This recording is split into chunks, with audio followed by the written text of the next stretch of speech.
जय संविधान, जय भीम, महात्मा गांधी की जय, गोडसे मुर्दाबाद। देखिए, आज जब ये वीडियो मैं रिकॉर्ड कर रहा हूं 28 तारीख है और ये 29 तारीख को आप देखेंगे। 3 दिन के बाद निर्मला सीतारमण जी देश की वित्त मंत्री बजट पेश करेंगी और बजट में वो बताएंगी कि किस प्रकार से देश की अलग स्रोतों से क्या रेवेन्यू आने वाला है और क्या खर्चा करने वाले हैं, जिससे पता चलेगा कि उनका दिशा निर्देश क्या है, क्या वो चाहती हैं कि अगले साल किया जाए।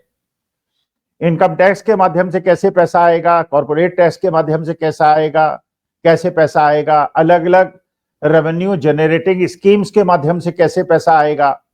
और वो बताएंगी कि कैसे कैसे किस किस मत पे कितना खर्च करेंगे। देखिए, ये बात तो बिल्कुल स्पष्ट है। अगर आप किसी इंडस्ट्रियल ऑर्गेनाइजेशन की बात भी करें तो जितने भी उस ऑर्गेनाइजेशन के अंग होते हैं, जैसे मान लीजिए मोटे तौर पर एक मैन्युफैक्चरिंग ऑर्गेनाइजेशन में 4 प्रकार के अंग होते हैं: प्रोडक्शन, मार्केटिंग, फाइनेंस और एचआर। अच्छा, इनके बीच में आपस में एक इनबिल्ट हेल्दी कंपटीशन होता है। भाई, प्रोडक्शन वाले चाहेंगे कि उनको ज्यादा पैसा मिले, मार्केटिंग वाले चाहेंगे कि उनको पैसा मिले, मतलब प्रोडक्शन वाले चाहेंगे कि उनके प्रोडक्शन के टारगेट्स पूरे हो जाएं, जिससे कि मैनेजिंग डायरेक्टर की शाबाशी उनको मिल जाए। अच्छा, उसके अंदर भी जो रॉ मटेरियल खरीदने के लिए परचेज डिपार्टमेंट है, वो परचेज डिपार्टमेंट अपने लक्ष्य पूरा करेगा। जो मार्केटिंग डिपार्टमेंट का एंड प्रोडक्ट का इंचार्ज है, वो अपने उसको पूरा करेगा, टारगेट्स को पूरा करेगा। और फाइनेंस डिपार्टमेंट, क्योंकि हर डिपार्टमेंट अपने को मजबूत करने के लिए प्रयास करेगा, इसलिए फाइनेंस डिपार्टमेंट के लिए बड़ी मुश्किल स्थिति हो जाती है कि किसको पैसा दे, किसको प्रायोरिटी दे और किसको प्रायोरिटी न दे।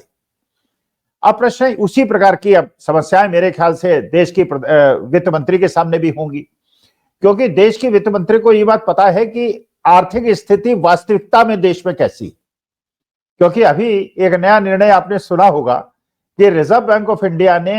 मार्केट के अंदर लिक्विडिटी को बढ़ाने के लिए, तरलता को बढ़ाने के लिए, पैसे को ज्यादा बढ़ाने के लिए गवर्नमेंट सिक्योरिटीज को बेचने का निर्णय लिया है। मैंने गवर्नमेंट सिक्योरिटीज को जब आप बेचेंगे तो उसके बाद मार्केट के अंदर पैसा आ जाएगा, और मार्केट के अंदर जब पैसा आएगा तो उसके बाद लिक्विडिटी बढ़ेगी और बाकी जो अलग अलग स्रोत हैं उनके पास पैसा हाथ में आएगा खर्च करने के लिए। तो अब सवाल यह है कि निर्मला सीतारमण जी से हम क्या अपेक्षा करते हैं और निर्मला सीतारमण जी करने वाली क्या है। देखिए, ये बात हर बजट के पहले होती है कि जो इनकम टैक्स पे करने वाले वर्ग होते हैं, वो वर्ग चाहते हैं कि इनकम टैक्स थोड़ा कम हो जाए। अच्छा, लॉजिक के हिसाब से कम होना भी चाहिए। लॉजिक के हिसाब से इसलिए कम होना चाहिए कि भाई, जो तनख्वाह थी आपकी, अगर मान लीजिए 1 लाख रुपए आपकी तनख्वाह थी और उस तनख्वाह पे आपकी टैक्सेबल इनकम अगर 6% के हिसाब से बढ़ी और 6% के हिसाब से आपकी इनकम बढ़ी और टैक्स वही रहा और इन्फ्लेशन भी 6% रहा, इसका माने जो घर ले जाने वाली आपकी इनकम है वो कम हो गई। क्योंकि अगर इन्फ्लेशन को कंपेंसेट कर दिया, इन्फ्लेशन ने कंपेंसेट कर लिया आपकी बढ़ी हुई इनकम को और टैक्स स्लैब वही रहा, इसका माने इन्फ्लेशन के हिसाब से हर समय टैक्स स्लैब हर साल बढ़ जाने चाहिए, ये लॉजिक कहता है।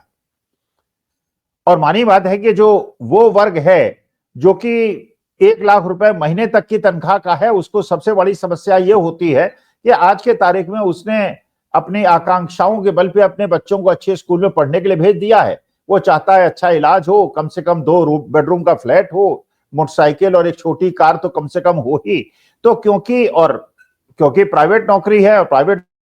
नौकरी में चैलेंजेस बहुत ज्यादा हैं, तलवार हमेशा लटकी रहती है, तो हमेशा सशंकित रहता है। मैं उस वर्ग की बात नहीं कर रहा जो कि करोड़ों में जिनकी तनख्वाहें हैं, या जो इंडस्ट्री के प्रोमोटर्स हैं, या जिन लोगों की आमदनी उस लेवल से ऊपर है, उन पे तो बहुत ज्यादा अंतर नहीं पड़ता अगर उनको वेल टैक्स लग जाए या थोड़ा बहुत पैसा निकल जाए, क्योंकि वो बहुत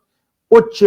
आय वर्ग के अंदर आते हैं। लेकिन जो ये वाला मध्यम वर्ग है, जो लाख रुपए 20,000 से 25,000 रुपए महीने से लाख रुपए कमाने वाला है, ये 20-25 हजार वाला तो चलिए इनकम टैक्स में नहीं आता, लेकिन जो 50,000 से 1 लाख वाला आता है वो अलग अलग हिसाब से इनकम टैक्स के ब्रैकेट में आता है। तो वो ये चाहता है कि इनकम टैक्स में उसको रिबेट मिले, उसको डिस्काउंट मिले। चलिए, ये तो आप चाहते हैं।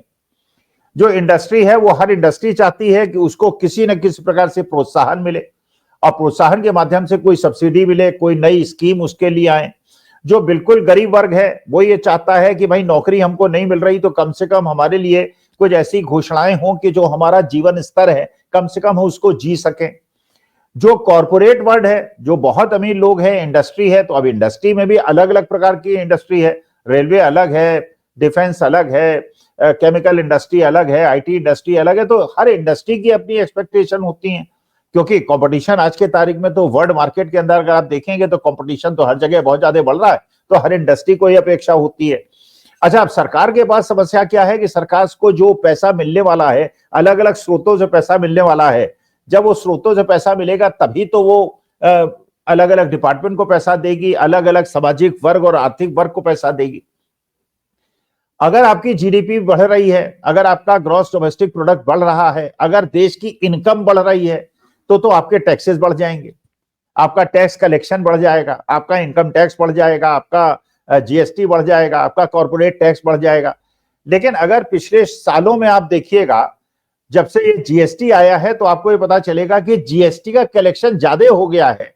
और इनकम टैक्स देने वालों की संख्या तो बढ़ गई है, लेकिन टोटल इनकम टैक्स उस गति से नहीं बढ़ा है जिस गति से जीएसटी बढ़ा है। अच्छा, टोल टैक्स के माध्यम से आपके एक आय के स्रोत पैदा हो गए हैं, तो जो मुख्य आय के स्रोत हैं जो बढ़ रहे हैं, एक तो वो टोल टैक्स है और दूसरा वो जीएसटी है। और इनकम टैक्स और कॉर्पोरेट टैक्स कम हो गया, क्योंकि 3 साल पहले निर्मला जी ने कॉर्पोरेट टैक्स को कम कर दिया था, तो इंडस्ट्री का कॉर्पोरेट टैक्स कम होने की वजह से इंडस्ट्री के प्रॉफिट्स बढ़ गए। भाई अगर मोटे स्तर पे देखेंगे तो देखिए, एक होता है प्रॉफिट, जो कंपनी को प्रॉफिट होता है। अच्छा, कंपनी को प्रॉफिट होता है और उस पर वो टैक्स देता है। अगर वो पहले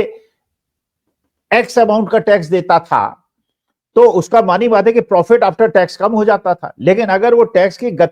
रेट को ही कम कर दिया गया तो उसका प्रॉफिट आफ्टर टैक्स बढ़ गया।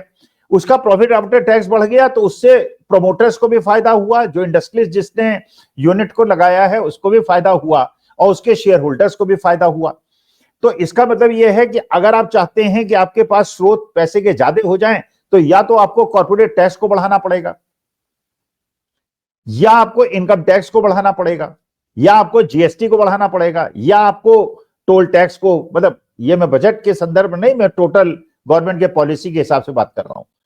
अच्छा, जो गवर्नमेंट का लॉजिक है वो कहती है कि कॉर्पोरेट टैक्स हमने क्यों कम किया था, वो ये कहते हैं कि अगर विश्व के अंदर दूसरे देशों के अंदर कॉर्पोरेट टैक्स कम होगा और हमारे यहां कॉर्पोरेट टैक्स ज्यादा होगा तो लोग हमारे देश के अंदर इंडस्ट्री क्यों लगाएंगे। जैसे अभी डोनाल्ड ट्रंप साहब ने कह दिया अपने देश के अंदर कि मैं अमेरिका के अंदर इंडस्ट्री सेटअप करने वालों के लिए 15% का कॉर्पोरेट टैक्स कर दूंगा। भारतवर्ष के अंदर आज के तारीख में 25% है, तो उस लॉजिक से तो निर्मला जी कह सकती हैं क्योंकि डोनाल्ड ट्रंप 15% कॉर्पोरेट टैक्स करने वाले हैं तो हम भी कॉर्पोरेट टैक्स 15% कर सकते हैं। अगर 15% कॉर्पोरेट टैक्स आप कर देंगे, मतलब 25 से 15% कर देंगे, तो रेवेन्यू आपका कम हो जाएगा, तो उसकी प्रतिपूर्ति करने के लिए आपको जीएसटी या इनकम टैक्स या बाकी टोल टैक्स या बाकी चीजें बढ़ानी पड़ेंगी, वरना ये पैसे की भरपाई कैसे होगी। लेकिन जो मेरा मानना है, जो मुझे लगता है, जो अर्थशास्त्र के थोड़े से ज्ञान के आधार पे मुझे लगता है, देखिए भारत की स्थिति अमेरिका से और दूसरे देशों से अलग है। हमारे यहाँ क्योंकि पॉपुलेशन बहुत ज्यादा है और कंजम्पशन बहुत ज्यादा है, तो हमारे यहाँ डिमांड अगर जनरेट होगी तो इंडस्ट्री को कॉर्पोरेट टैक्स ज्यादा देने के बावजूद ज्यादा प्रॉफिट होगा, क्योंकि हमारे यहाँ दो बहुत बड़े एडवांटेजेस हैं जो दूसरे देशों के पास नहीं है। पहला एडवांटेज तो यह है कि हमारे यहाँ लेबर कॉस्ट बहुत कम है। दूसरा एडवांटेज यह है कि हमारे यहाँ कंजम्पशन है, क्योंकि पॉपुलेशन बढ़ रही है और बहुत सारी पॉपुलेशन है। तो विदेशी अगर हमारे देश के अंदर इंडस्ट्रियल यूनिट लगाने आते हैं तो कॉर्पोरेट टैक्स की वजह से नहीं, बल्कि यहाँ पे अवेलेबल कंजम्पशन सेंटर्स होने की वजह से और लेबर कॉस्ट कम होने की वजह से आते हैं। तो कॉर्पोरेट टैक्स को घटाने का मैं औचित्य नहीं समझता। लेकिन अब देखिए, निर्मला जी की प्राथमिकताएं अलग हैं। इंडस्ट्रियलिस्ट पूंजीपतियों का उन्हें ज्यादा ध्यान रखना है, तो वो कॉर्पोरेट टैक्स को बढ़ाएंगे कि नहीं बढ़ाएंगी। अच्छा, इनकम टैक्स को अगर आप कम करेंगे तो उस रेवेन्यू की कमी को भी कहीं ना कहीं से आपको पूरा करना पड़ेगा। अच्छा, देश के अंदर आज की तारीख में वो संख्या ज्यादा बढ़ती चली जा रही है जो बिलो पॉवर्टी लाइन है, जो इनकम टैक्स के रेंज में नहीं आती है, और उनको आपको मुफ्त अनाज भी देना है, तो उसमें भी धनराशि का व्यय होता है। तो अगर आप इनकम टैक्स को कम कर देंगे तो रेवेन्यू सोर्सेज और आपके कम हो जाएंगे। अच्छा, जीएसटी को आप इतना ज्यादा जीएसटी कमेटी के माध्यम से इतना ज्यादा पहले ही बढ़ा चुके हैं और बहुत सारे प्रोडक्ट्स पे उसको लागू कर चुके हैं कि जीएसटी को बढ़ाना भी आपके लिए बहुत मुश्किल है।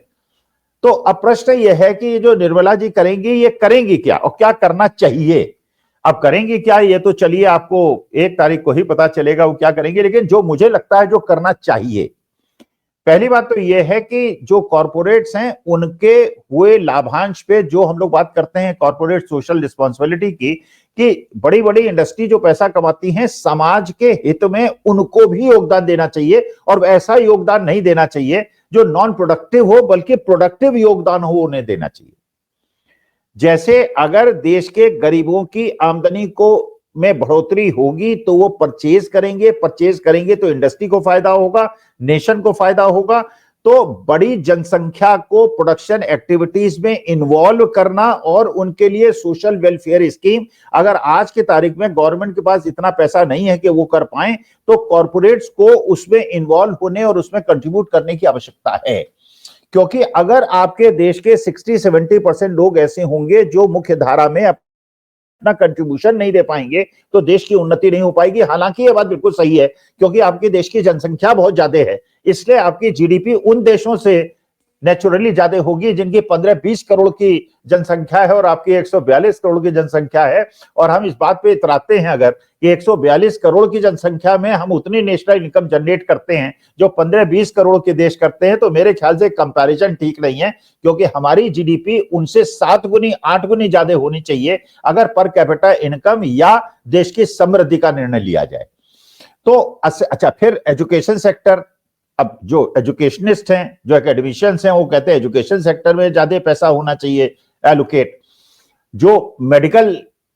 में सोचते हैं, हमारी बात है, आवश्यकता तो है, सबसे ज्यादा आवश्यकता देश के अंदर अगर भविष्य की कल्पनाओं की बात की जाए तो एजुकेशन सेक्टर में पैसा जाना चाहिए, मेडिकल सेक्टर में जाना चाहिए। क्योंकि आज के तारीख में जो प्राइवेटाइजेशन हुआ है एजुकेशन सेक्टर में और मेडिकल सेक्टर में, उसके बाद तो ये गरीब आदमी अपना बच्चे को पढ़ाने में असमर्थ हो गया और इलाज कराने में असमर्थ हो गया है। अच्छा, देश जिस प्रकार की समस्याओं से घिरा हुआ है और चीन जिस प्रकार से ताक लगा के बैठा है, जैसे अमेरिका तो पनामा में और ग्रीनलैंड में निगाह लगा के बैठा हुआ है, रूस ने यूक्रेन के ऊपर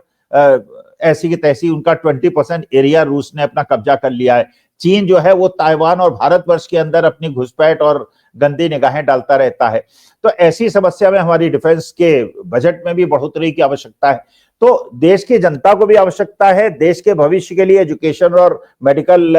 डिपार्टमेंट को भी आवश्यकता है, और देश की आंतरिक सुरक्षा को देखने के लिए डिफेंस के लिए भी आवश्यकता है। कॉर्पोरेट टैक्स को बढ़ाना निर्मला जी चाहती नहीं, उस आधार पे जिसको मैं समझता हूं उचित नहीं है,